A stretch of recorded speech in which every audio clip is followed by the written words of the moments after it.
What's going on? It's Ed here from Geek, and I am back for another Google Ads Agency Roundtable with Nick and Mark. What's up, fellas? All kinds of stuff. I like it. Okay. We were missing Dustin today. Dustin decided to cancel on us last minute, so shame on Dustin. We're just going to shame in like Game of Thrones. We'll talk about Dustin. Yeah. Yeah. So let's start with, right now, we're going to start with the latest Google Ads tax. In the past, we've called Google's out of area clicks that they don't really want to talk about. We call that the Google tax. But Nick, prior to going live, threw out the concept of Google optimization being the latest Google tax and driving revenue for Google. So the greatest Google tax. Greatest, yes, latest ever. Yeah. So Nick, walk through that concept. What are your thoughts on it? Give me what you were thinking when you came up with the idea for it. Yeah, so and you guys deal with this more. We try to keep our clients 100% out of Google Ads accounts because we just had some problems with them going in and changing stuff and getting the account suspended. So we've actually dealt with this with my employees going through, and it's Google recommendations. They started doing this 18 months ago, 12 months ago maybe, and they had a bunch of recommendations on you should do this, you should do that.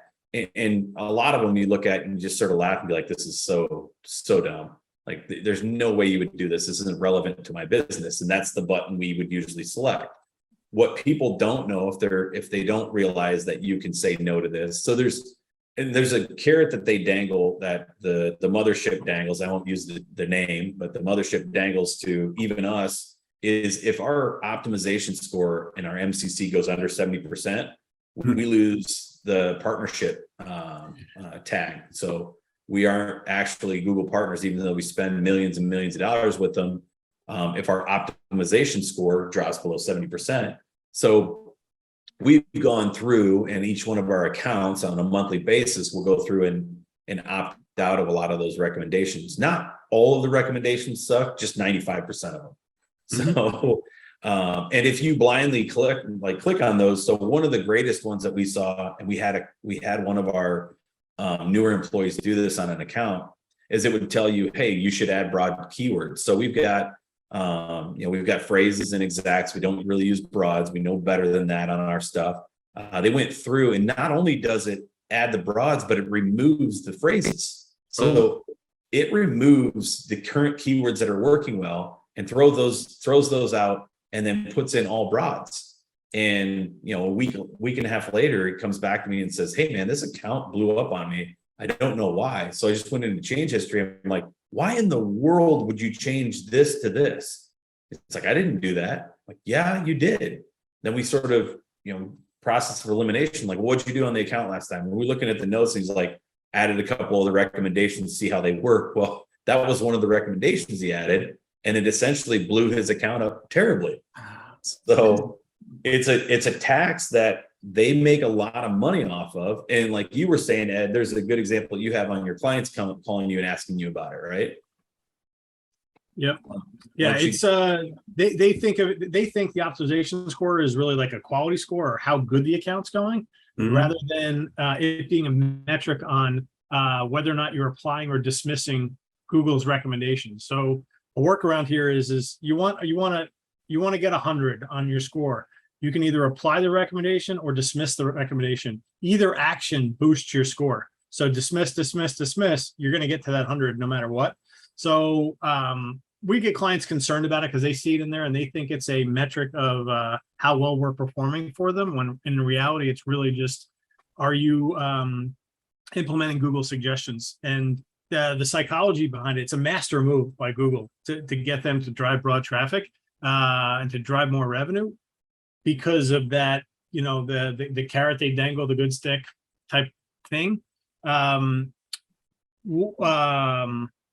else I would say there is people have the thought process of, why would Google recommend something to me that isn't right for me and that isn't a good idea? And the way I want you to think about this is you want to think about your ad budget as your ad budget, and you want to be as efficient with that as possible. Google thinks of your ad budget as revenue. And they're two completely different mindsets. You're trying to drive efficiency. They're trying to drive revenue. And those are opposite ends of the spectrum. So take every recommendation, every phone call from them with a grain of salt, because they're looking to drive revenue and not necessarily efficiency in your campaign, no matter what they tell you.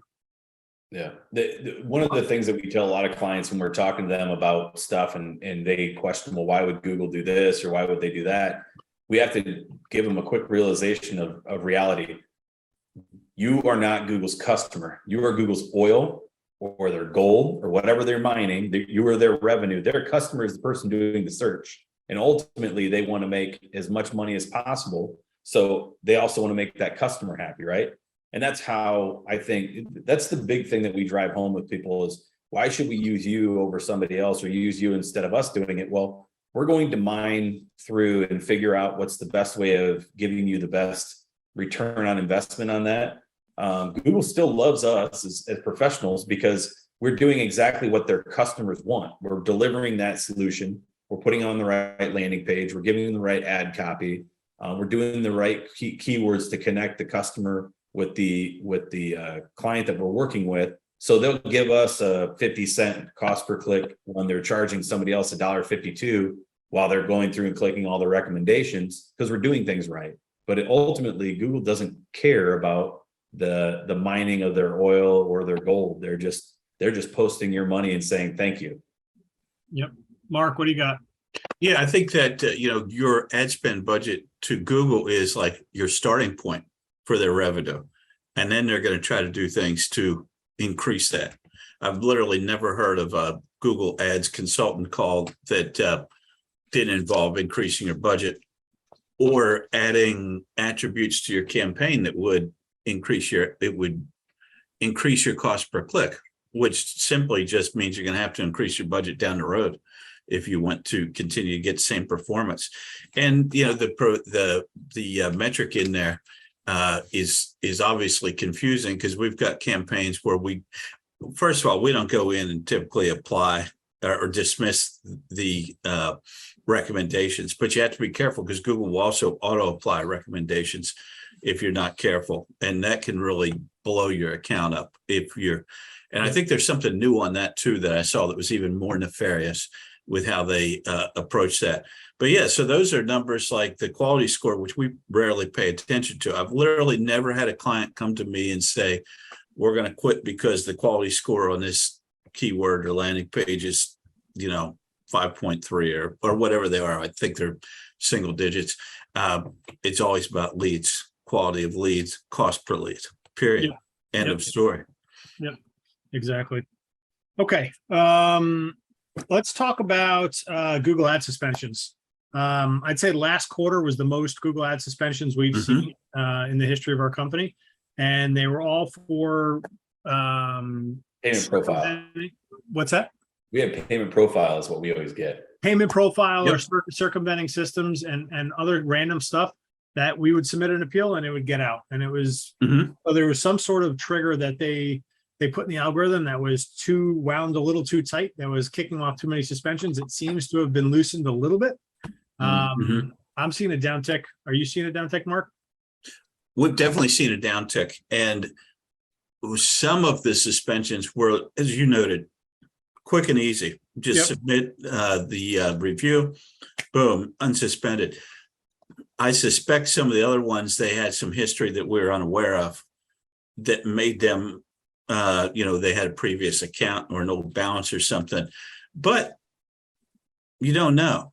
So when people ask us, what's the timeline on getting unsuspended, it's somewhere between now and never. Yeah, exactly.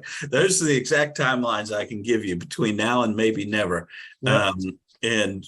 But we've definitely seen less of it. It was like whacked out crazy back in June and early July. It's like you create an account and you're boom suspended immediately.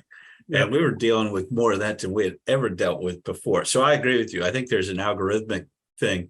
And then the people at Google are obviously their usual helpful, responsive selves when you run into that, which is like, you've been denied, you can appeal.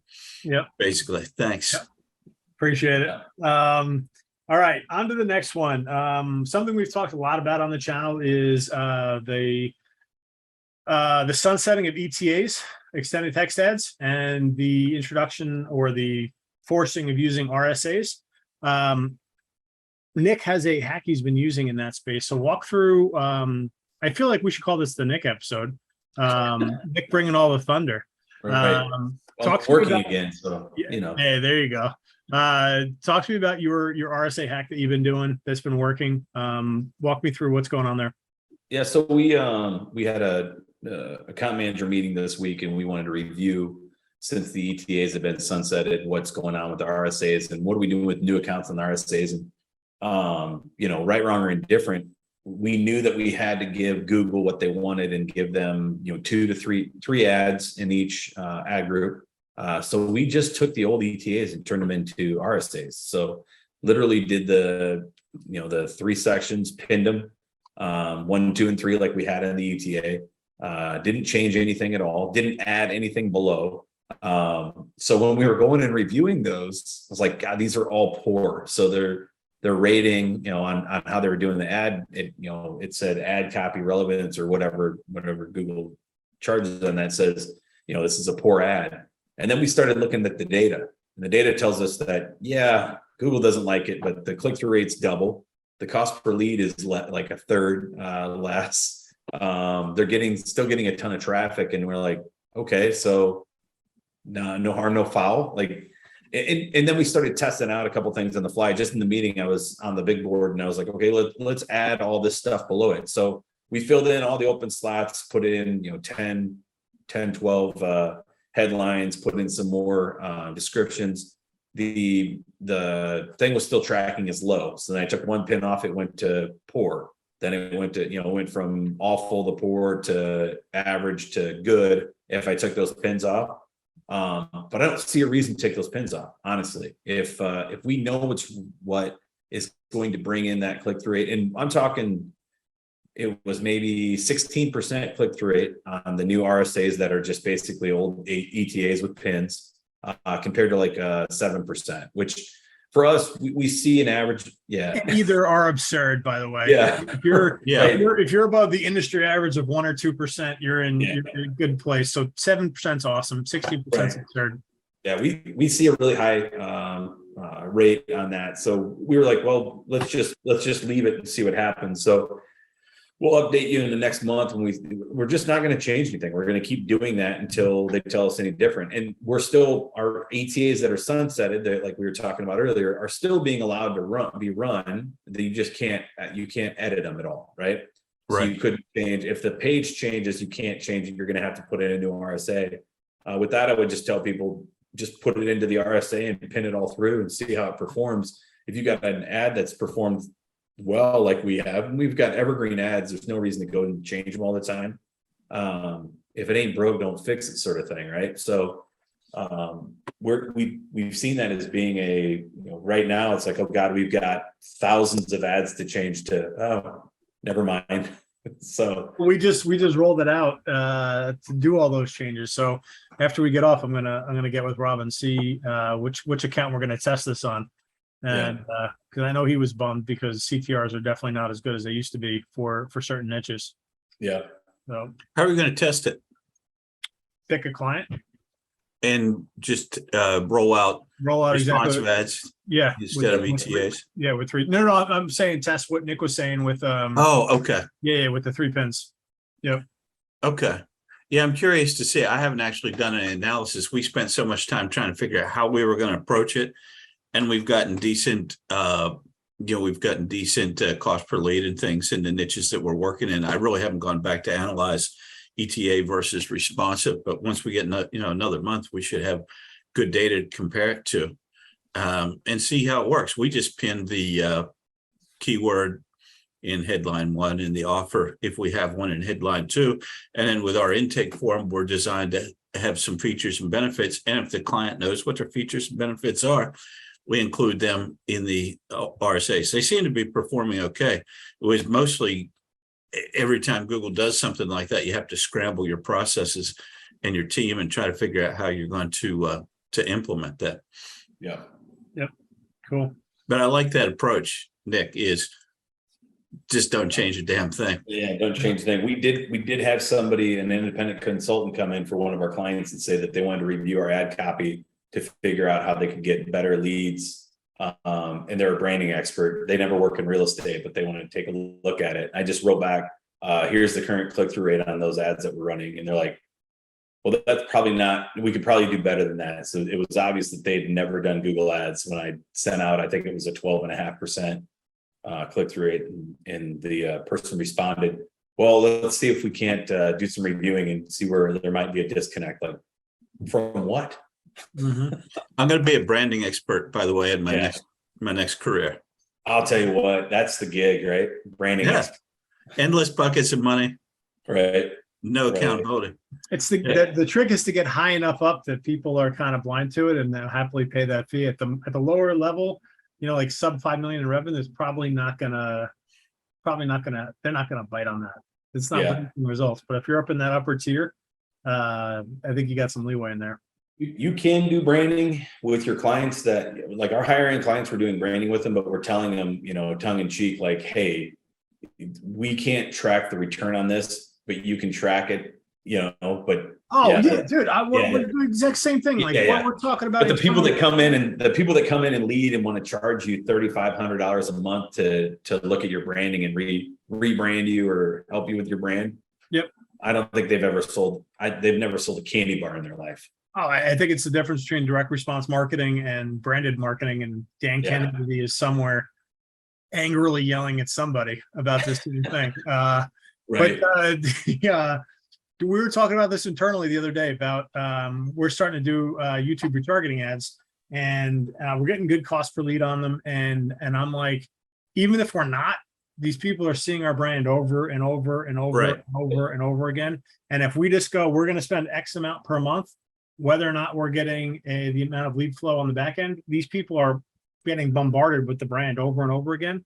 That's okay, but that's an ancillary spend. It's not the main way we're generating leads. And if you lead brand, it's tough. People like, I say this in the junk removal space. Mark, you're in there as well.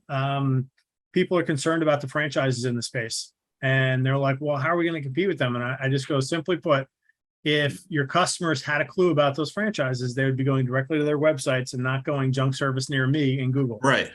And I'm like, we're fine. We got plenty of room here. The market's big enough that you can crush and you can have your 3, 5, 10 trucks and do perfectly fine. And it not even affect. And there could be 5 franchises in your market. So that's the beauty. But you have to laugh at their commercials too when you hear these, because I can just imagine the people in the room, imagining up the 1-800-GOT-JUNK commercial, and we're magically going to point to your junk and it's going to disappear.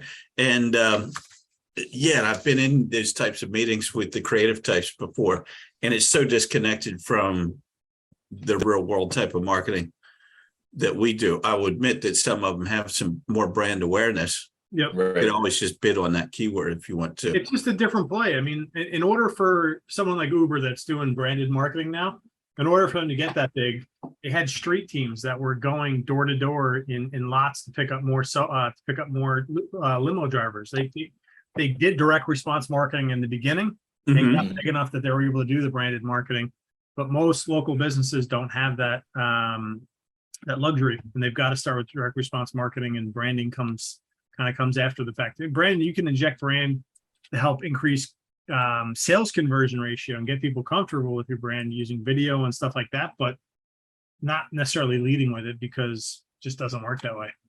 And I'm not a brand expert at all. I just know in some of the real world agencies I worked in, everybody wanted to focus on branding. And I'm like, well, and I was in search. I'm like, well, heck yeah, I'd want to focus on branding too. There's no accountability. Give me a big old bucket of money and some colors, and we're off. Some colors. Yeah. The other thing, though, that people don't take into account is, let's say you've got a 16% click-through rate. That's fantastic. You displayed that ad in front of 84% more people, or whatever the numbers are, that saw the ad and saw the name. So and it used to be in the old days, that's what you paid for. Get my name in front of as many people as possible. Yeah, for sure. Well, it's when you talk about that too, like with how many people are seeing it, we talk about the other thing we do is, and we can go on a tangent on this with display ads, we do actual impressions, like viewed impressions, not impressions of below the fold, but viewed impressions. And we tell people we get an average of like 42 cents per CPM or 52 cents per CPM. They're like, yeah, but what about how many people saw it? Like everybody, because that's viewable impressions. It's a big difference between impressions that are on the page all the way down. Right. Yeah. Well, this is your show this week, so you can talk about anything you want to. Yeah, Nick, you're the host. What's ask us some questions. What do you got?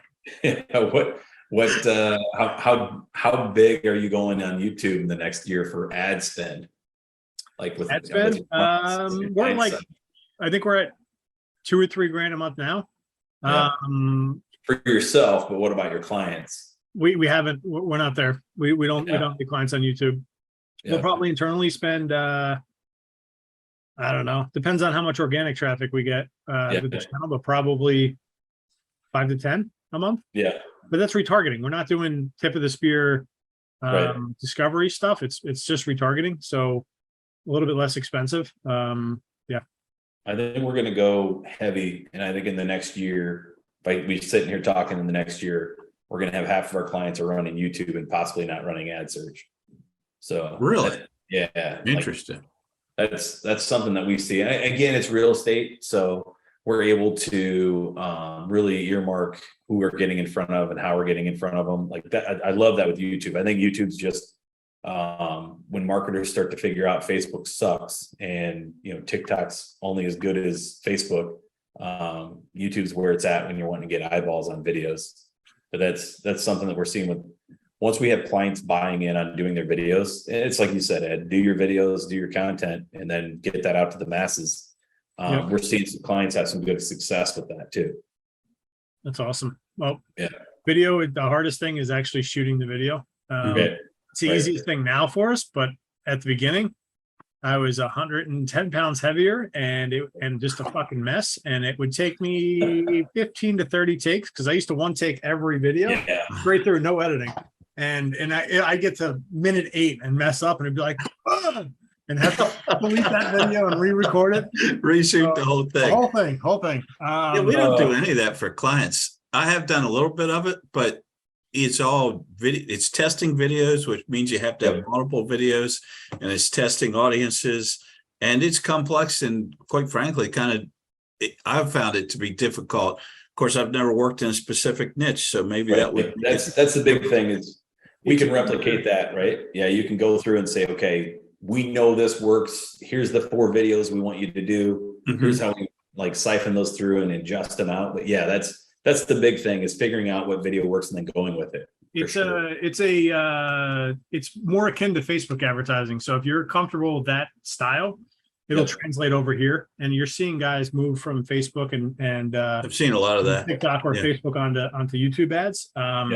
It's a different skill set than what we have in search. The funny thing is that the people that are going to make the most, the marketing companies like ours that are going to do the best at it are going to be the ones that truly understand Google, have front face with Google. And it's not this new wave of Facebook marketers that are tired of getting their accounts shut off or whatever on Facebook. And all of a sudden they say, I want to do Google because it takes them about a week and a half to figure out Google's a different animal and you've got to play by their rules and you've got to figure things out. So I've had a couple of conversations with people about that. Like, why are you more successful than this person when we had them do it? Well, we're Google first. So we understand what Facebook wants to do. We understand that there's a better opportunity here. And they probably created those ads and forgot about the negative list, the all the stuff that we do and we take for granted starting out an account. They're not doing that. So it's easy to compete in that space too, if you're just getting started. Awesome. So what your hang up is more on the production side, getting them to actually produce the videos themselves? Yeah, it's getting those clients to do the videos. The funny thing is that we've got a couple of big clients that are doing it and seeing success with it. We've got some stuff that we're rolling out where actually the whole team is I went and paid a King's ransom to do a training session with a guy that's really, really pretty high level with it. First session in, everybody's eyes were huge and they're like, oh my God, this is going to be big. Just on stuff we didn't even think about, because we look at the search side of things and not display in YouTube. So we're search first. But once we went through that, he's like, okay, we need to create a couple of more videos and this is what we want to do with it. And it brought a different, fresh, like view on it, where now we're going to get a couple of clients to build those videos that, like videos are easy for them now because they've got the whole production thing down pat where they're just rolling them out. We're going to see some good success with that. We'll be able to front face with our clients and showing them, here's some case studies of why you should do it. And if you give me an excuse on why you can't, we've got a video editor and staff. We'll do this. Here's your script. Be natural with it. Once you get over that, we should be able to get half of them to buy in for sure. You're always going to have those people that don't want to do video, right? Yep. So, and the videos that you're doing for the clients, are they edited, produced videos, or are they just like one take style videos? They're edited, produced. So they've got the people that we're doing YouTube for right now have a video editor on staff, or they've got a VA that's doing it for them. Gotcha. They know right from wrong. They know not to try to do a one take. They're doing through. We started doing a couple of edited for them. I was actually personally doing it for people before, where they'd be like, they'd do the video and be like, oh fuck, cut this out, Nick. I'm going to start here, 3, 2, 1, and then they'd go. It's kind of funny because I kept one in there to mess with the guy, and he's like, dude, you forgot this. But yeah, that most of them they're all professionally done. We do tell them, like, don't wear a suit if you don't wear a suit to a listing appointment, right? Yep. Be natural, be yourself. So I think that's the biggest thing is with like when you're talking about real estate, it's know, like, and trust. Do they feel like they know you? If they've watched consumed your videos, do they feel like they trust you? Do they feel like that you're the right person for the job, and do they like you and what you do? Greatest example is we had a sales call today, and my guy came in. He's like, this lady just watched all your videos, like found out you were on YouTube and watched all your videos, and had a couple of really interesting questions that he's like, I've never been presented on a sales call.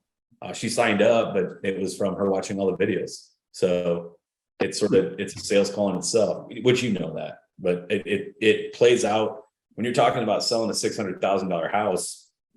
That really, it's pretty inexpensive to get a video out there, right? And have it in the masses. Like, Mark, you're looking to move in the next few months. Like if you went out and did a search for real estate in that area or agent in that area and started watching videos, there's going to be some people you're like, I can't stand this person, right?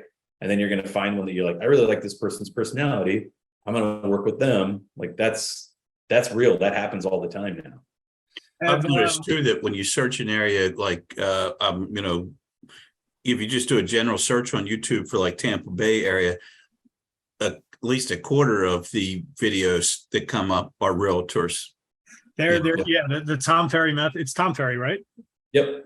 Tom Ferry method of being the mayor of your town and basically introducing the public to every aspect of living there, the school systems, the restaurants, the golf courses.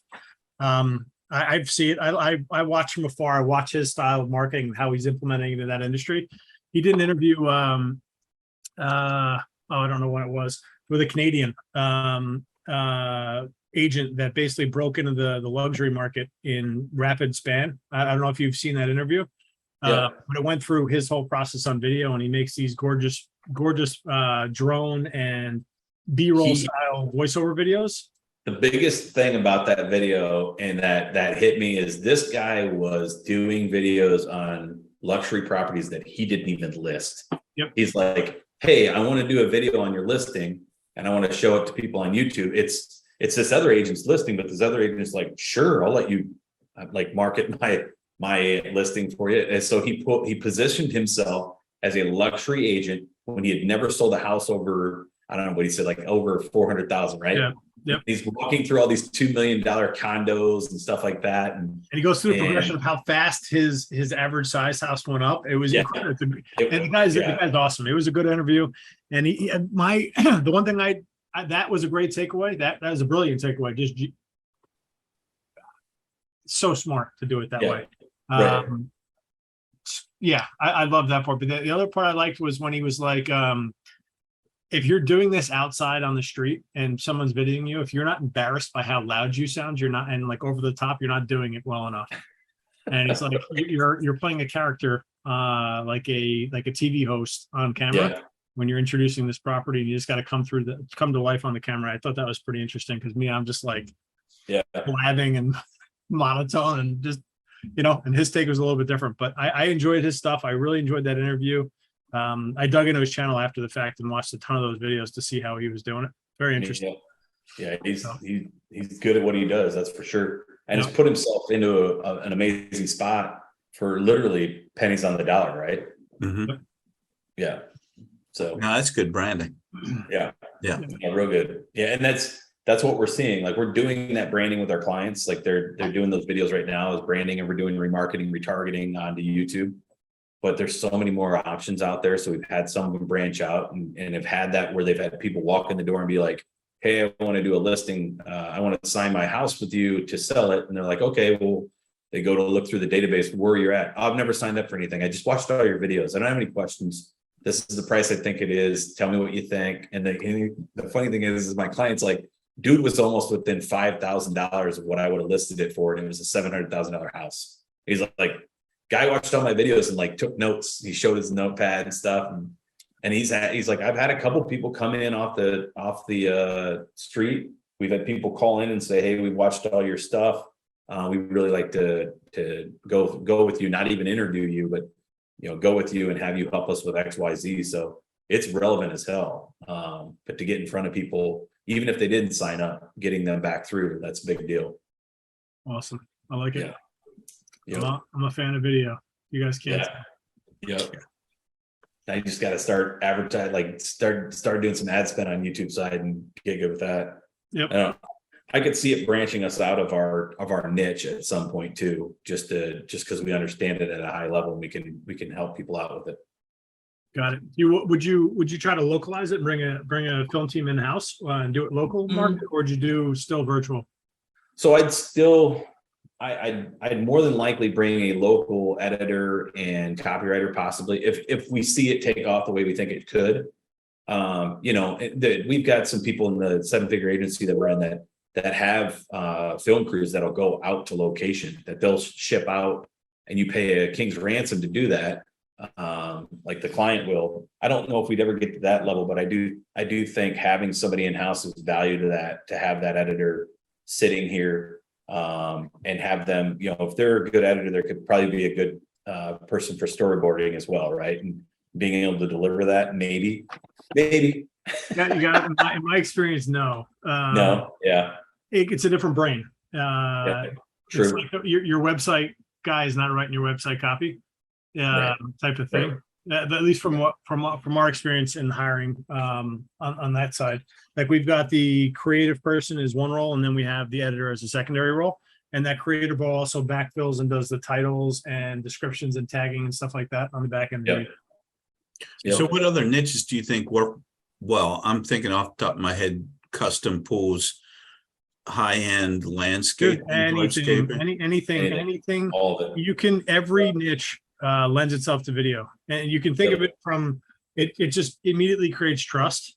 And especially if they're watching multiple videos, it eliminates that whole process. It's almost like a referral, that level of trust, because they've seen so much content. Yeah. You can use it for discovery from lead gen. You can use it in the sales enablement process to help backfill with FAQs, so you don't have to answer the same questions over and over again. Or you've seen our stuff behind the scenes on white label. You can use it. You can use it in terms of sales presentations. You can use it to get referrals. You can use it for testimonials, case studies, everything. I mean, there's so many applications for it. It's everything. The bigger the job, the more you can sell it as a marketer. Yeah. But if you're doing video in general, it applies to everything. Yeah. I mean, you could have an auto dealer that goes out and talks about the newest models of this and that, and stands by the car and does their own review. And you got all these people that are doing those car reviews. People eat that up. Now, if you're doing it local and somebody does a search for a certain car and they want to see the review from Dan Muir, I think is his name. I forget the guy's name that does reviews of all the cars, like high end, low end, does reviews, and all these car companies send him cars to review. You could get in front of that as a local dealer and do your own review, or say, hey, drive this car that you're about to see, right? Like, think about the video of that and how that could play out. And then the cool thing is that when you're doing it, it can be organic on top of being Right. a paid listing. So, and where we see that is you want those to be an unlisted ad and then an organic video. Two separate things, yeah. Yep. And then all you're doing is you're putting text on that paid ad and removing the text overlay and stuff like that you would do on the paid ad than you would on the organic. That's one of the tricks that we learned the other day. We're like, that's a really good idea. Like, if it's a paid ad, you've got to get that flash and the pops on the video quick, because you've got a couple of seconds before they're going to go away from it. Whereas organic, if they click on it, they're going to sit on it for longer. But yeah, I think that's a great advantage over anything else that we've seen in marketing interactive marketing in our lifetime. Well, it's cool how people have used it. I was actually trying to find the manufacturer's video on the new Jeep brand. Was it Commander or something like that? Yeah. The new Jeep. The Monster, yeah. I couldn't get down to like the manufacturer's video. I kept turning up, people reviewing automobiles like the guy you were talking about. I could never get to the one that the manufacturer actually put out. So I ended up watching other people's videos. Yeah. And you're probably going to get more truthful answers from people that aren't the manufacturer as well, which is interesting. Yeah, exactly. I was just looking for, like, I want a quick rundown of the features without so much of the, and I thought I'd get that from the manufacturer, but I have no idea because I never found the video. Right.